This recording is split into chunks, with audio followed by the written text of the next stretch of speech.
You know how growing up, by the time you were a teenager, you thought you had life completely figured out? You know, kind of like how the cast of Breakfast Club did when they walked away from campus, only to discover that life has its own scheduling?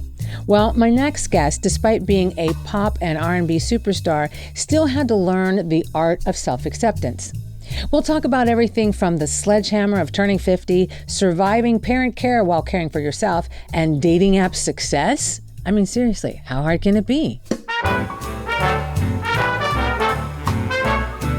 Welcome to the new episode of How Hard Can It Be? I'm your host, Diana Maria Riva, and we are here with GenX women, and other women should pay attention to, navigating midlife's most fantastic bullshit.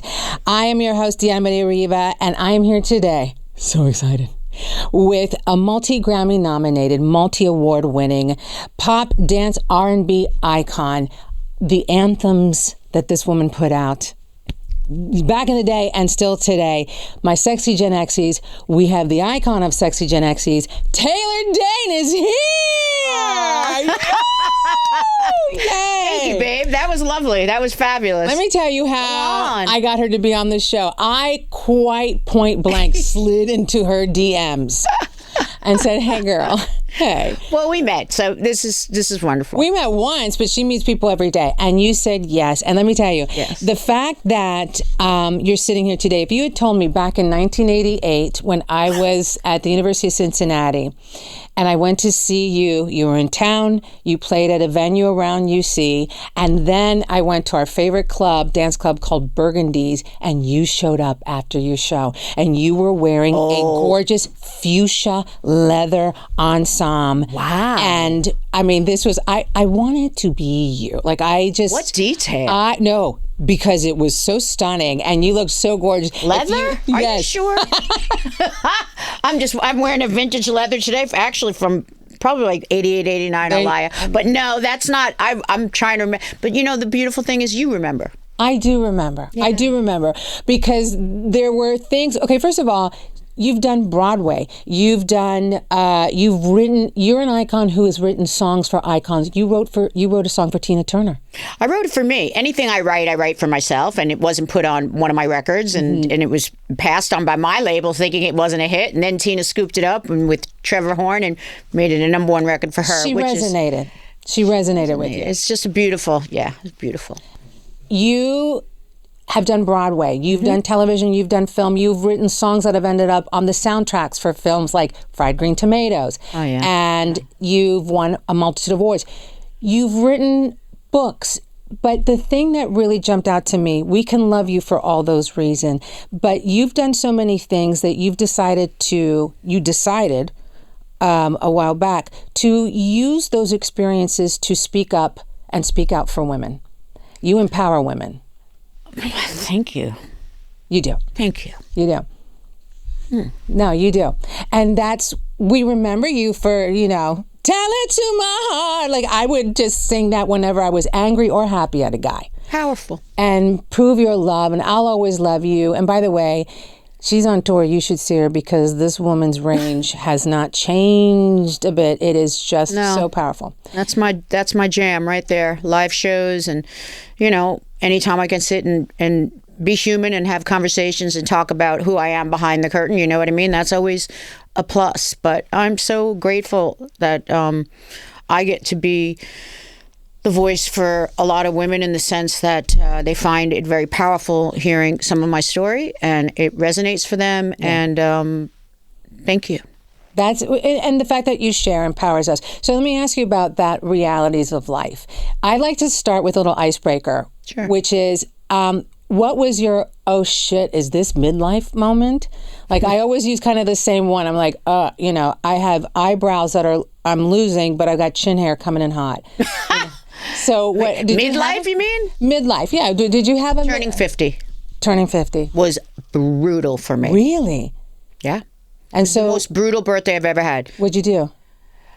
I was dating somebody that I really loved, and it was quite new, and he was 10 years younger than me. Girl. And I felt it. And suddenly I was turning 50. There's no going back from 50. 50's like, 40's I kind of like, I had kids. My 40s was all my children and everything about that, and being in LA and being a single mom and just everything. Everything, there are always choices, but they were very, very specific, clearly identifiable choices that only my crazy person would make. But at the same time, 50 was just like, whoa, I really felt like I should have been married by then. I put a lot of should-haves on myself. And it was really scary. Did you celebrate? Did I what? Did you celebrate? Did you celebrate? No, the 50th? Quietly. I went away with him. We took a quiet. I said, we're doing this really on the DL, and I don't want to talk about 50. And from 49 to 50, that was an interesting birthday. But I did. I was with him, and we went away. No, I didn't do anything celebratory. Was there a turning point after that where you're like, I feel that our generation, we hold our feet over the fire like none other. Especially with expectations, or society's expectations, because this is what I think about midlife, is that we are so accomplished. We have so much on our plate when we get to 50. Society would like to tell us things are wrapping up. Our bodies are throwing us curveballs. Not anymore. But who's telling us we're wrapping up anymore? Because we know we're not. We're not. We definitely. There was no room for me to choose that. I feel 50 wasn't about. It's just that I thought I would be somebody not different, but I'd have a few more things in my saddle. That's what I thought. But isn't it interesting that you thought that timeline meant that at 50, since you didn't reach it, is that it? I mean, what did you expect? It was scary. It's scary. Did you get to a place then where you pivoted from that? Absolutely. Okay, what happened? But years of therapy, going back and forth, non-committal relationship with the same person for almost 10 years. Like, really, I'm live and learn, raising children by myself, my twins, being a powerful mom, but also never turning my back on my career and knowing what my priorities are, and as a person, and your morals and my integrity and my music and a million things. Like, just eventually you stand around long enough, you get to sit down. Sounds like an interesting quote, and sounds like when you sit down, you're just, oh wow, that's the break. But there is no break. Oh, I'm sitting down. It's just a matter of, you take a breath and, okay, you smile in the mirror when you wake up this time. You have gratitude in your heart. That's the shift. The shift always comes to a spiritual place, a reset of your vagus, your nerves and your nervous system. For me, your perspective, essentially. And I definitely. You and I can resonate on this a lot, because I was a single mom and I raised my kids predominantly for most of their lives by myself in a town in Los Angeles where I didn't have other family. I was in the entertainment business. Didn't lose that, but had to make a lot of decisions along the way to make sure that even though my career meant everything to me, it didn't mean to me more than my children. How did you balance? No, but I found, which I hope you resonate with this, that it was easier for me to do it here in LA with a collective women, a force of women, powerful women that was still in an industry, not New York, where I'm born and raised. And I'm not even saying the city, but how can you have children in New York City? I struggled with that. Yeah. And I had an apartment on 15th and 5th, and I just didn't feel so. I'd done workout in LA, Los Angeles for years. My videos, TV pro, everything, but that deliberate move, that was my late 30s, early 40s, and 50, really challenging, saying, I'm a single mom. I am, all my girlfriends are somehow here, not here, circling through here. Everybody was going back and forth from New York, and somehow we were all in the cycle of motherhood and doing what we were doing and still having our careers. And that meant the world to me. Then being isolated on this island, from Long Island to any place where I had my houses out of the city, and I just felt very isolated. I felt, here is where I can have community and raise my children with a village without having a family here, really, as you say. My friends are my family. I had to rely on the same thing. And I remember many times calling and saying, I can't pick them up exactly on time after baseball. Can you pick them up? Or after track? Sure. And the village would come in. And you have to find that village. And that was very clear to me. Yeah. And I did. I've developed that over the years. It's one of the proudest things I can ever say is my women, my tribe is fantastic. What do you think you do differently now in this chapter of life that you do better? Being a mother, being a woman. I mean, there's a lot. The list can be long. At this now, now it's 60, being in my 60s. What do I do better? I just make sure communication, and it's so much easier now, cell phones and everything else. But I mean, I make sure that one conversation's going here, my New York tribe, my other Miami tribe, my LA tribe, my Santa Barbara tribe. Like, I really I dip my stick and say, who haven't I spoken to, and like really put the effort in. That's it. And that's everything, because just 10 minutes you can say, I haven't seen some people, they're like, I'm going to come to the Seattle show, and I haven't been what, you think I've been in Seattle all the time? No, but I had a show there. One thing about my career is it takes me all over the world. Yeah. And friends travel all over the world.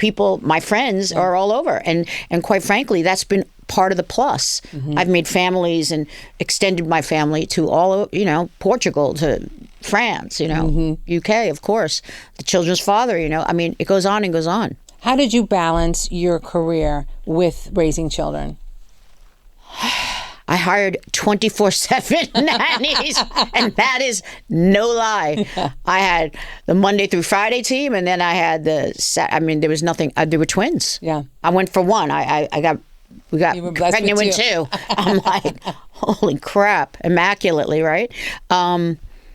Yeah, that's the only way I can possibly say it. And then, of course, my parents came in, but they could, or family members, whatever you want to say. But yeah, I raised them out here in LA. It was a very different upbringing. Yeah, and than New York. They ever could have possibly had from me. Yeah. Just hysterical. I still look at them, I go, dude, you Uber Eats, you order, dude, we had to get on a bicycle. Then you had to go around the corner. Like, I mean, I'm like, half the crap, it's like a comedy show to me. Yeah. But like, I talk to them like my daughter just laughs, like, but it's good. We have a healthy relationship.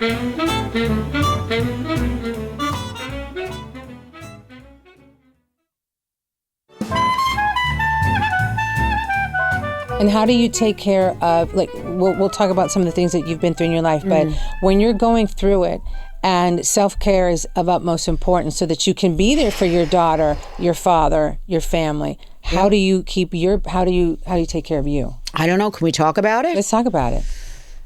Well, I'm not great at it. I learned a lot of different modalities. I had cancer about 3.5 years ago now, I guess. Colon cancer. I was diagnosed, but I've been going since my early 50s for colonoscopy, so I was a candidate of getting a lot of polyps. And so I was going then pretty regularly, like this one surgeon had me coming every 6 months to do a colonoscopy, and they were constantly biopsying. And so after 5 years, 6 years, he goes, we got a real aggressive guy. So anyway, long story short is tackling that when my body gave out on me, like something my body doesn't give out, and I was deep in my 50s, it was really kind of earth-shattering. You work out, you do what you need to do. So then I was in oxygen hyperbaric chambers. Then I learned about red light therapy. Vitamin drips to hyperbaric, like I said, hyperbaric to now, you hear everybody just talks about, the injections. Everybody's doing, what is it called? Like the Ozempic, some kinds? Not Ozempic, but it is another type of protein. It's oh God, I'm having a brain fart. Everybody's laughing right now. No, everybody in our category is like, I get it. It's the MOTS-C, it's the peptides. Oh, yeah. Okay. We're working out. And every day I say to myself, what did you do today for yourself? And like, who thinks like that? Have you always been that way? Well, I learned to meditate at quite a young age from my mom. My mother, my father walked out at some point. My mother ended up living in an ashram. I mean, this is just backstory that's so weird. Only the 70s could bring crap like this. He's like, she's been taken by the Moonies. I want out of this relationship. But they never got divorced, and they were together up until my father passed, and they are still together. Wow. But I mean, I have to say, like, yeah, I wanted to see where my mother was living. My father insisted on it, and it was an ashram with a guru and all this stuff up in Lenox, Massachusetts. And by default, I learned how to meditate up there, and I was like doing all these Kundalini moves and yoga and stuff, and I go, man, That's some good stuff. I'm taking some deep breaths, and I feel like a regulation of, what is that? They go, that's your vagus nerve, and like you're resetting your nervous system. I'm like, oh, whatever. And then you go eat the vegan food, and it just, everything just kind of started falling into place. But it's just one lesson after the next, yes. I don't think we ever finish learning self-care. I mean, I think there's people that are better at it than others. Meditation, I agree with, I believe in. I don't really quite get how it works, but I know that when I'm consistent, I feel like I'm walking through life in a protective bubble. Yeah. And everything is nice and steady. Amen. Even when something like unsettles me. Yeah. I mean, I don't indulge in the stimulants that much. Like coffee, for instance, is really very rarely, although I've been up since 5, so today there was a little bit, but I mean, because that also touches on, an anxiety for me, or pushes buttons, and everybody's system is so delicate and made up so differently. It is, and I do think that we have to pay attention, don't you think, to the changes of our central nervous system. It changes. My body was so different in my 40s because I had already done so much fertility. I did everything, and by the time I hit 40, when my children were born, 39, 40, I was like, I had a layer on me that I couldn't get rid of. Like that whole, what we're all learning now, about, GPL1 and GP, and just why our sugars change, why everything, so I started learning more about hormone replacement therapy and just anything I could. And still to this day, how I can replace and recharge and rejuvenate, because my job is to sit here and be of service to women, of you and you and you and you, and to really be the voice of those that are still trying to make a difference. And really, it's a sacred place and balance for me. And I really resonate for that. I'm grateful that I can still be here to do that. And it shows.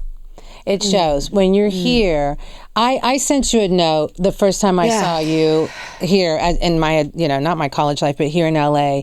And I sent you a note just telling you how beautiful you are on stage, not just physically, but that you bring so much love to your art and you bring so much love to sharing it. It's clear that after all of these years of this work, you have never severed that tether from what it means to you. That you're not just... it's grown. I love that. Oh, it's grown. Love hearing that. When you're really young, which I'm grateful, I broke at a very young age, you're tied up in the fame. Like there's this locomotion, and it's a train, and it's a subway train, and it's going, and you're on the express line. There's no stops, and nobody's listening to the sexual harassment. No, there's nothing like that. This is the 80s, ladies, like 70s, 80s. I was in high school. I'm sorry, I was in high school through the 80s. Like I went and had a career because I was a very determined kid and knew what I wanted, which is also a blessing of itself. Yeah. So the gratitude that I have. To be able to sit here today and watch how it's grown, the sacred knowledge of knowing that my voice is my instrument, truly, and it's also it's in service now, and it's that's what you get, and I now can receive from my audience, where before it was just like you just give out till you lay down, and like a lot of artists you see, they're just completely worn out. They don't know how to recharge their bubble. That recharging, and the vase, it's very important. Yes, well, and I love that you bring up the vagus nerve too, and how of recentering that just through things like breath work, meditation, and whatnot. Because I went to a thing the other day where they gave me an electronic. And they said, here, you pinch it under your ear and you do this vibrating thing and it resets your vagus nerve. And I was like, I can do that, but I should also meditate, because I know that what it does for the cells on a cellular level. Sure. Right? And the fact that, I see you're beautiful and as youthful as ever. Thank you. Yeah, listen, I made them work on these lights until I'm like, you guys, please do not age me. Give me some lights. But I think that it comes from within. That's what I'd love to hone in on with you, because it's clear to me when you're on stage, And when you're sitting here, that it's clearly coming from within. And I think that over time, as women, as hard as we work, as career driven as we are, as much caretakers, and we're in this chapter where we're taking care of our aging parents and our children that are still at home. New chapter. It's a big chapter of continuing to tap into within. And what do we do with that? And well, I mean, I just lost a parent, which is, I've had friends for many years who had, my father left at 94. Like every day is I'm in gratitude about it. So it was my job as his dutiful daughter. It was my job. I felt a large responsibility for my father's passage and how it was handled. You felt responsibility for his passing? Absolutely. Why Meaning, is that? not in a bad way or a good way. I felt like my mother had been his partner for 70, 68 years. But she's a 90-year-old woman. Like, this was something physical that I needed to physically be there, mentally, emotionally, responsibly, and everything, and walk this through and have the right people in care. And I felt hugely, because this was the love of my life. My father was the love of my life. Yeah. And sometimes it wasn't very pretty. It was brutal. But that's what I sit in. I think you see pretty but boy, did I had to do a lot of therapeutic work on myself during his transition. And what about in this discussion about choosing you in love? And finding love. And you didn't have a traditional career that would give you the kind of time and hours to have it, but you obviously... That's so true and so not true. I believe and know that my childhood had so much...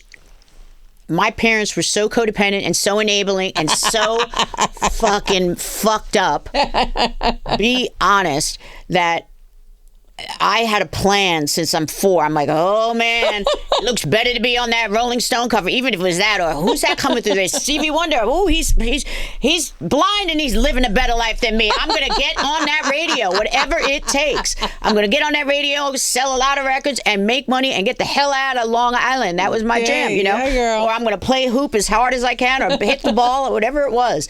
But I had a plan. My plan was way in place. But my parents, oh no.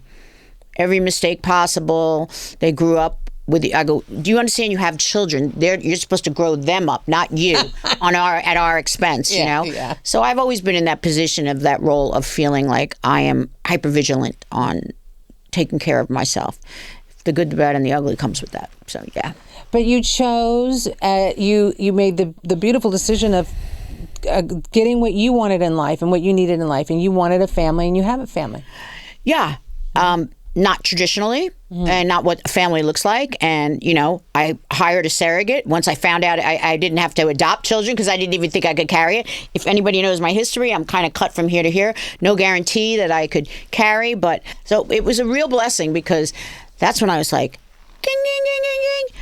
And it was really before it was really, really known. It was only legal, I think, in California at the time. Because my kids are 24. I was on a waiting list for a year and a half. So this was 25 years ago. You were on a waiting list for a surrogate. So you know how you mentioned that hospice people are angels, surrogate are angels, and you found one that you connected with, resonated with? No. I went through an agency. Okay. By then, I had enough gay friends that had probably bought the egg and the womb, and that's a long way to glue it, and they had enough problems. I'm like, you take something of your own and put it in a rental space, and you love who you're doing it with, but at the same time, there's no relationship there. Oh, gotcha. Okay. It's really more science, and it was just, I was ever grateful that it was there, and I went for one, like I said, and then blessed with 2. There were 2. Well, this was 25 years ago, so yeah. But this is what I loved about what you decided for you, that may be a more common decision that we see today, and you went on to speak about it. I read that you go and you have done TED Talks and stuff, empowering the woman to make those decisions. Yeah, the way I want my friends to know, and Yeah. I told them. I said, guys, this isn't for everybody. Like, we all know that. Here's Levi, here's Astaria. All this is not, but nothing was ever so meant to be than my kids. But I have to say to you, during 9/11, I found out that I wasn't having two boys. During 9/11, those 3 days after 9/11, I had just come off Broadway. The woman out here was pregnant, and I was in New York City. Just left a #1 show on Broadway and was just thinking I was packing up my apartment and coming back to LA while she was, to have the delivery 3 months later. And they go, it's not two boys, it's a girl and a boy. So miracles landing on me. Like I said, I saw two penises. Like, we get the Holy Grail. I flew in twice. I came in on a dark day from Broadway, on Monday. And they're like, no, bitch, here you go. And I was like, how is this? These are the dreams, my dreams, the things you always dream of and wanted. But the relationship, shifted it. It's just the relationship, that one relationship, the one. I've had multiple, the ones, if you will, and not multiple in a bad way, but I've been deeply in love. I would say 4 to 5 times. All right, just goes to show women that you don't have one real love in your life. You can have many. Multiple. That hasn't been my experience, but that doesn't mean anything. I also haven't put in the time and work or whatever to give up my career or to backseat for somebody else's career. Although there were times, like at 40, where I totally would have, because my children were 8, and this was a guy I would totally backseat it for. But he wouldn't. Okay, when are we getting married? I felt like I was a clock. When are we getting married? It was just a nag after. It was just stupid. Right. And I go, I'm not that girl, so stop. What do you have to do? Go back to therapy, bitch. Go back to therapy to figure out how you're going to get through this love loss. Yeah. Many times I've been that girl. Usually for every decade, you find yourself intensely involved in something to help you navigate through it. That's what I've found. What's your impetus for this decade? Health and wellness. Okay. And my relationship is easy breezy right now, meaning I am in a relationship. I did swipe left or right or whatever the hell you want to say. Were you on the dating app? Okay, I needed to confirm I was this. doing it before anybody was doing it. I would be like, go on Match.com. I mean, it was the easiest thing I couldn't even imagine. Everybody's like, how are you dating? What are you doing? I'm like, well, you guys think if you just sit here and wait at a bar, I got to tell you 2 things. First of all, one of my oh shit is this midlife moments was the week before I turned 50. I woke up one morning and opened my emails, and I had 2 emails. One from the AARP and the other one from Silver Singles. From Silver fucking Singles. I'm like, first of all, who told you? Never even heard of it. It's a dating Silver app. Singles. I'd be offended. I was offended. You I was should like, be. first of all, did I say that I was single? I didn't tell you I was single. I was on no dating app. Somebody put you in something. They must have. And so I'm like, okay, maybe they're considering 50 a silver person. And I'm like, everybody looks like my parents. Everybody on here looks like my parents. Why am I on this group? But I have to tell you. You gotta learn, girl. I've been looking at photos for my entire life and taking them. So you gotta learn. First of all, never go with 1 picture, 2 pictures. You have to make sure they have 5. It was a whole rigmarole. No, wait. We need to touch on that first. Yeah. But let me just bring this up first really quick. So I went on my first dating app ever, and the guy that I met is the man that I'm with now. Woo! And he told me at one point that he saw you on the dating Possibly, app. but I never said I was tailored. I never give up who I am. He didn't say you were, but he was just like, that looked, his eyes were, and he could not bring himself to reaching out. He said I'm like, was she beautiful? Like, of course she was beautiful. I was like, So I was like, okay, we need to confirm that was actually her. But anyway, it might have been about 4, if it was recently, that could have only been about 4 years ago. It was like about 4 or 5 years ago. Yeah. So I've been with the guy, No, it was years ago. Listen, I've been if it were anytime soon, I'd be having a word with him because we've been together for 4 years. Too, yeah. We've been together for 4 years, so if it was anytime recently, he and I gonna have to talk. Exactly. No, but it was just so beautiful to me because I think that women go through at this age, when they want to find love again, we're not sitting at a bar and waiting for someone to just come up like, hey, girl. And we what are these dating apps? And are we going to meet weirdos? Okay, so you started to give advice on how to put yourself up on a dating app. I lost a bet with a girlfriend, and she said, if you lose, you got to go on.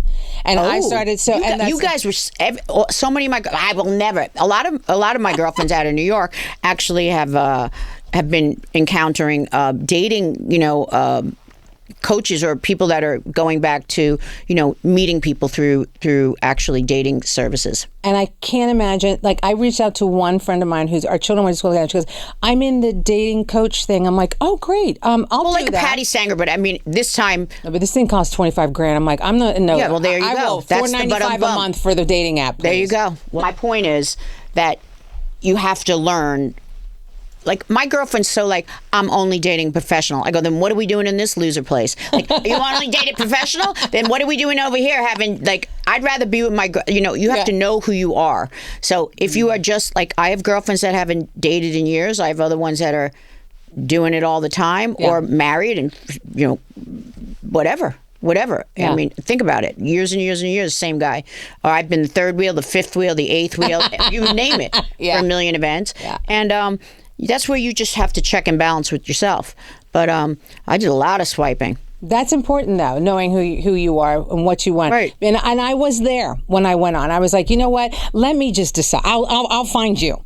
And I kept just figuring, swiping. But what it did, I will say, and tell me if you felt the same way. When I finally did go on the dating app, there were men reaching out. And they may not have been my type, but they were perfectly viable gentlemen. And I thought, that made me feel good. I hadn't been in the dating scene in years. And when I saw it, I was like, you know what? These are very nice-looking gentlemen. They do good things, whatever. Not my type, but at least I know, like, okay, maybe there is something. That's another clue you're learning. Yeah.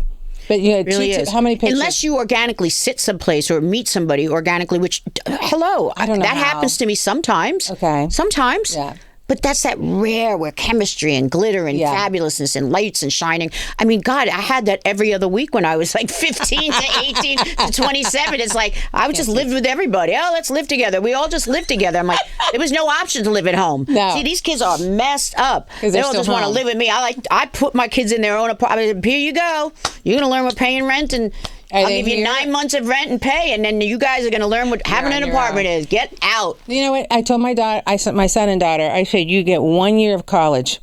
And if your grades or if your dedication and focus doesn't prove it, then you can quit college, you can find a job, you can pay rent if you have to live at home. But I'm not giving you my retirement to do years of bullshit. And smart mom. Both of them were focused, but I just smart woman.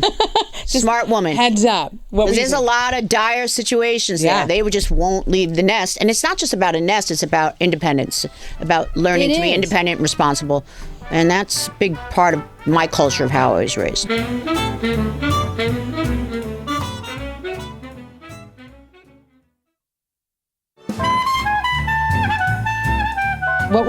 do you think has been the best gift that you have from your life and from your childhood, and what you got from the love of your life, your father, and your mother's exploration of meditation and self-centeredness? What is the best gift that you think that you've given your children to date? Ooh. There's a tenacity. Mm-hmm. There's also a no bullshit. And what my daughter tells me now, because my daughter had to go through rehab, and that was a very recent thing. And I said to her, I promised her, I said, I promise you, what it's going to take if you kick this can down the road and you don't deal with this now, of 6 months of pain, of 6 months of internal work, will turn into 2 years of internal work. It just I promise you, you'll be blame me for month one and month two. By the end of that, you're like so sick of blaming me. You go inside yourself. Then you get 2 months of that. You'll be done with yourself in 6 months. You'll be so tired of this shit. And sure as shit, she sure was. She was just like, wow. So I know what am I? I guess the word is I know that I walk the walk. And they see that. So my son, if he knows he's doing things that I'm not cool with, it doesn't mean I'm like, you're out. Like, I don't put no Italian hex on him or Jewish hex or anything. I'm everything. I'm part of everything. I just go, he knows that there can't be much happiness in me if he's living a lifestyle and he's making choices that, and that is sad, but it's also the reality that you can't control. Right. Those outcomes, and that's a hard thing as a mom to really eat that. Even with my daughter, I was like, it's painful to watch. You can only be a mother so many times for your children when they fall. Oof. And how they fall. Oh, I know. And I came there, I said, let me be your mother, not your best friend again. Let me be your mother. And so if you get through these 6 months, you're a brave girl. I say that to anybody. She chose, I go, because she could have walked out of any center, anything on her own. Absolutely. So bravery is a big part of it. And that's all about anytime you're doing, therapeutic work on yourself. Yeah, you're splitting the hair, though. You're splitting the hair so beautifully and letting them see and experience what help and support looks and feels like, but also not enabling them. You're giving them that clarity of, or explaining to them the clarity of why they need to choose themselves. Why I say to my daughter all the time, I tried. I'm so I did my grateful. best. And you clearly, I think I tried. I did my best. I mean, I know they're going to blame me. I know there's a million things, but they even stopped saying, it's so boring to keep talking about, because they know I'd help them go through anything they needed to do if they asked. Yeah. And if they really were going through it, even my son, I say to him anytime, I go, just flip the switch. You know where I am. Yeah. But I'm not. It's not my job anymore. And I can't, even when you were of that age where I could have flipped the switch, I wonder if I really would have. I mean, I was a New York mom. Yeah. I was tough. Yeah. But I also was very much on the road. So let me ask you a personal question. When you're in those places of fear, what do you do? Knowing that you can't control, what do you do for you? I take Boost Bar. I take Prozac.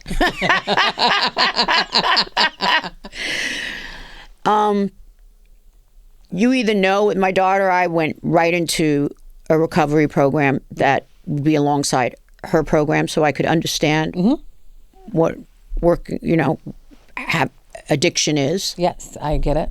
I had to do it. Yeah.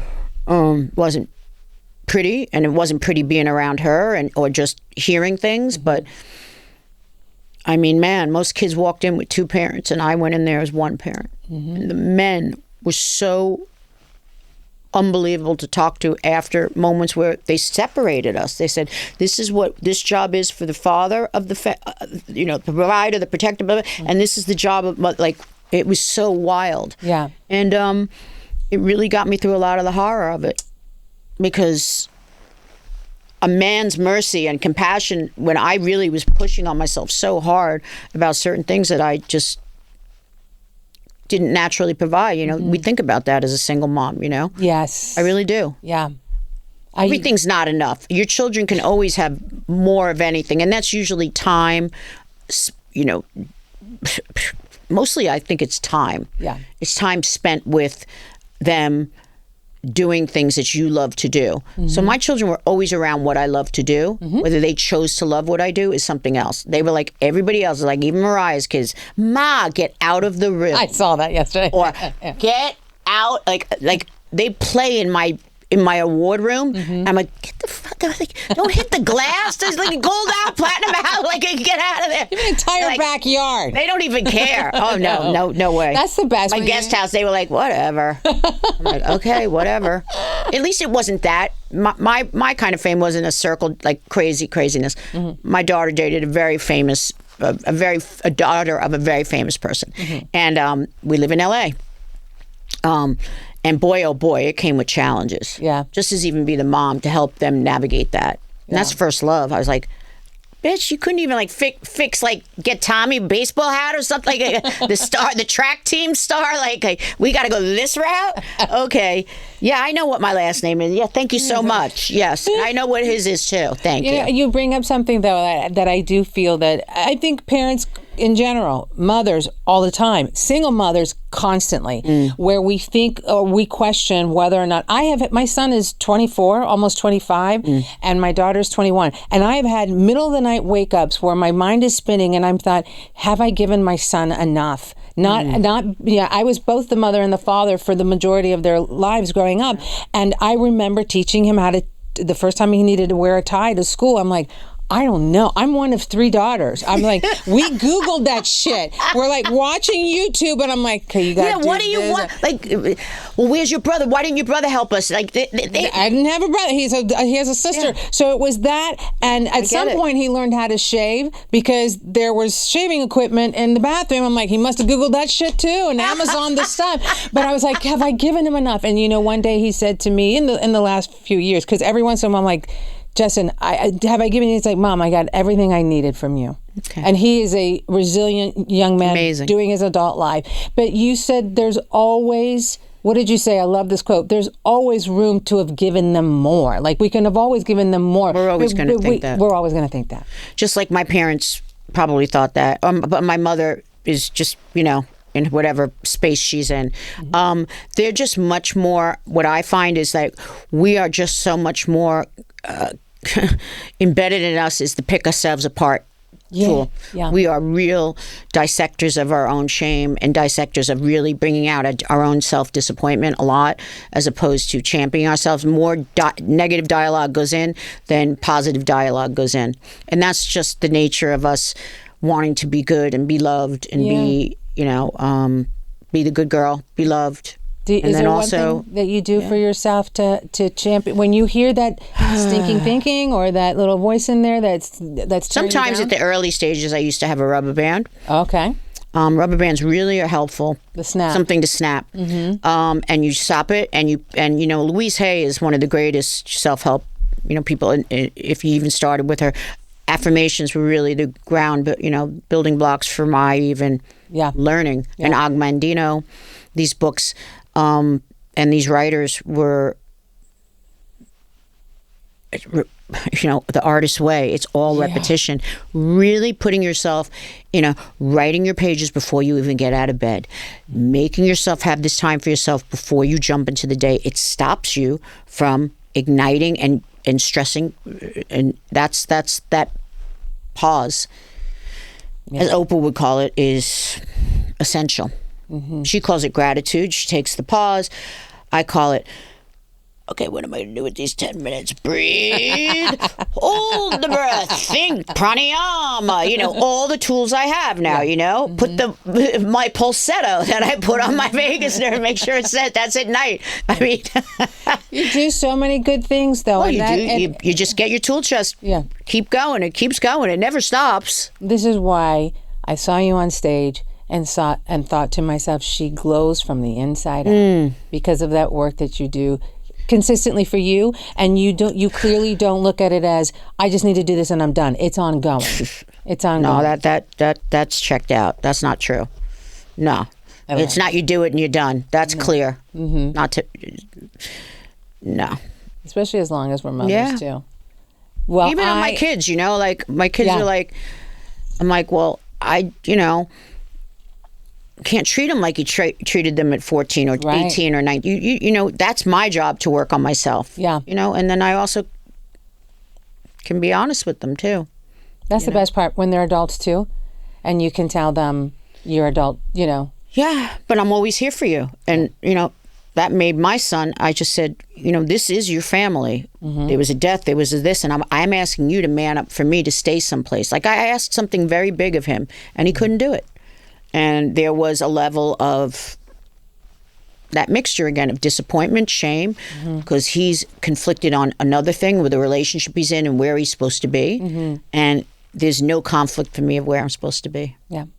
Does that make sense? Yes, it does. So he's challenged. He's having a challenging time in his life. But I'm not challenged on where I'm supposed to be. That is the key. You know who you are. Yeah. You know who you are to them. That's right. And if you stay there in that consistent place, they know what to And they know it too. Yeah. Yeah. And it proved itself right to my point where my son was like, damn. I said, you can only be here. Mm-hmm. And that's what I learned, even from this last growth spurt with my father and passing. And I was there. And that's everything. Being there. Being present. Yeah. And it shows. So that's what's being on stage to me now, is being present. That audience, that night, that people, those people, that moment. That connection. Doesn't get greater. It's higher than a kite. I believe it. You know what I mean? I You get totally higher than a believe kite with them, and you go. I go. This is what it feels like. Like, surf, jump, pit. I don't do that as much anymore. But I mean, like, I run out there. I go out there, and I'm like, I saw you in those heels, and you haven't. I go. And you Like, go damn. 100%. This is what it feels like. It's a collectiveness that we're raising the energy. We're raising it together, like a guru, like a chant, and we're raising the vibration in the room. And that's holy. That's sacred. That's worth sitting here and telling you all my secrets. But those are, you know what? They're we not. look at them as secrets, but they are truths that we could all have. They're free. Oh, they're in our they're back free. pockets. They're free. It's whether or not we, like you said, we Brave. it's brave. It's bravery. We hold our feet over a fire because we want to be good and we want to be there for you. That's the little girl. Yeah. We're all little girls. Yeah.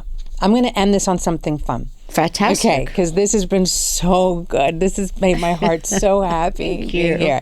So this is our little How Hard Can It Be? And I'm going to read off a couple of topics, and you're going to tell me how hard or easy can it be by using one of the titles of your songs, which I've picked out. So I'll give you an example. Okay. Working out, staying in shape. Is it Unstoppable or Don't Rush Me? 100% Don't Rush Me.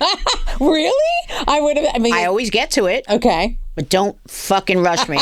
There ain't no trainer in the world, and you can ask them. They've tried me at 5 a.m. Unless I've signed up for the TV series where I'm the most competitive person. Yes. If I'm on a competitive series, if you've known it, I usually come in the top 4 or 3. Like, I ain't leaving. But don't rush me. Okay. Like, no. I'll go off on my trails. And love it. Yeah.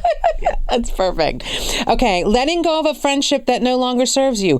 I'll wait or Upon the Journey's End? Letting go of something. A friendship that Upon no the journey's longer end. Upon the journey's end. Yeah. Love it. Love it. That's where we need to be. But there is our I'll wait. Sure. Like, I don't. No judgment. Right. I'm not going to hammer it down. I mean, if I said something that might have offended you or whatever, but I'll wait is like, I'm willing to talk about it. That's a good woman being a good woman to other women, though. That's my jam, though. Love it. Okay. That I got from my mom. There's things there. Okay. Blind date. Dance with a stranger or say a prayer?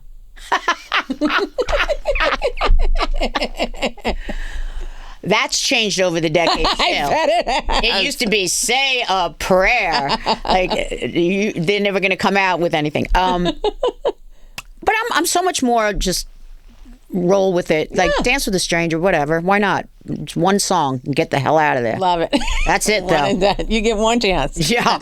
I did that Golden Bachelorette, and that guy said, we went on a date. I go, dude, you're not here for me. I'm like a guest singer. Like, go talk to the woman. Like, I remember that so vividly, and I was God. I don't remember going on a date with this guy. So what are you doing talking to me? Don't cut off the, it was very funny. So, again, dance with a lot of strangers. Perfect. All right. And midlife sex. Up all night or ain't no good? It might be too severe. Slice of pizza? Midlife sex. Oh, midlife sex. Up all night or ain't no good? Up all night. If you can get it. Did anybody watch Vladimir recently? Yes. That last episode was worth the first 7. That's it. That's it. But everything she did, it was fantastic. That's the way it's supposed to be. Yeah, absolutely. We Up are all night. Just in our prime of absolutely of all of it. But I mean, I could take it or leave it too. I get it. But I'm not like Listen. sadly divorced and men are ex. I love men. You know. I think sometimes it's what's happening to a woman in their body, but or in their minds. But I know that when I started dating again, I'm like, I don't want to be naked. I'm afraid of getting naked. It's been too many years. Take my bras off, my tits fall on the floor, and I'm like, roll them back up. But you know what? When you find someone who loves you. Yeah, or digs like, you. He picks up his tits for you and he puts it back in your butt. Yeah. Oh my God. Yeah. Yeah. Of course. You are such a glowing, beautiful soul, and I can't tell you the beautiful full circle moment that this is for me to sit here. I watched you on stage when I was at that college venue, saw you at the nightclub, saw you a couple years ago on stage at the Greek, but to sit and have this very soulful, meaningful conversation with you is such a gift to me. So thank you for answering my DM. and sharing this side of yourself that we wouldn't all know, but you are clearly so open to sharing. Yeah. Thank you. Yeah. Amen. Thank you. Thank you. Thank you. Oh, amazing. How Hard Can It Be with Diana Maria Riva is a Hyphenate Media Group production in partnership with iHeart's My Cultura podcast network. For more of your favorite shows, visit the iHeartRadio app, Apple Podcasts, or wherever you get your podcasts.